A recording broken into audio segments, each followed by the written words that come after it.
राधे राधे दोस्तों, जैसा कि पहले की वीडियो में मैं आपको बता चुकी हूँ कि इस साल अनंत चतुर्दशी 9 सितंबर शुक्रवार को पड़ रहा है। अनंत चतुर्दशी के बारे में बहुत सारी जानकारी मैं आपको पहले ही दे चुकी हूँ, वो वीडियो जाके आप मेरे चैनल पे देख सकते हैं। आज हम जानेंगे अनंत चतुर्दशी के व्रत की कथा क्या है। तो आइए जानते हैं इस रोचक कथा के बारे में। कहते हैं कि कौंडिन्य ऋषि ने अनंत को अनजाने में अपने पति के हाथ में बंधा देखकर इसे जादू टोना समझ लिया था और तिरस्कार करते हुए इसे जला दिया था, जिसके परिणाम स्वरूप उन्हें भारी कष्ट भोगने पड़े। बाद में 14 साल तक अनंत चतुर्दशी का व्रत रखने पर वह इस पाप से मुक्त हुए।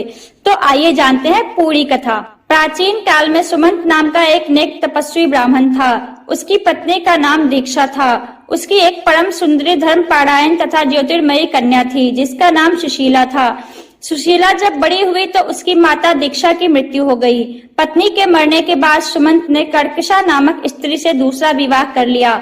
सुशीला का विवाह ब्राह्मण सुमंत ने कौंडिन्य ऋषि के साथ कर दिया। विदाई में कुछ देने की बात पर कर्कशा ने दामाद को कुछ ईंटें और पत्थरों के टुकड़े बांध कर दिए। कौंडिन्य ऋषि दुखी हो गए और अपनी पत्नी को लेकर अपने आश्रम की ओर चल दिए, परंतु रास्ते में ही रात हो गई। वे नदी तट पर संध्या करने लगे। सुशीला ने देखा वहां बहुत सी स्त्रियां सुंदर वस्त्र धारण कर किसी देवता की पूजा कर रही थी। सुशीला के पूछने पर उन्होंने विधि पूर्वक अनंत व्रत की महत्ता बताई। सुशीला ने वहीं उस व्रत का अनुष्ठान किया और 14 गांठों वाला डोरा हाथ में बांधकर ऋषि कौंडिन्य के पास आ गई।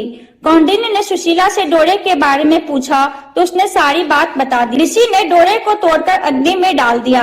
इससे भगवान अनंत जी का अपमान हुआ। परिणामतः ऋषि कौंडिन्य दुखी रहने लगे।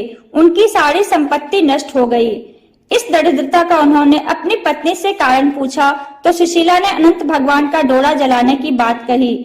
पश्चाताप करते हुए ऋषि कौंडिन्य अनंत डोरे की प्राप्ति के लिए वन में चले गए। वन में कई दिनों तक भटकते भटकते निराश होकर एक दिन भूमि पर गिर पड़े। तब अनंत भगवान प्रकट होकर बोले, हे कौंडिन्य, तुमने मेरा तिरस्कार किया था, इसी से तुम्हें इतना कष्ट भोगना पड़ा। तुम दुखी हुए, अब तुमने पश्चाताप किया है, मैं तुमसे प्रसन्न हूँ। अब तुम घर जाकर विधि पूर्वक अनंत व्रत करो।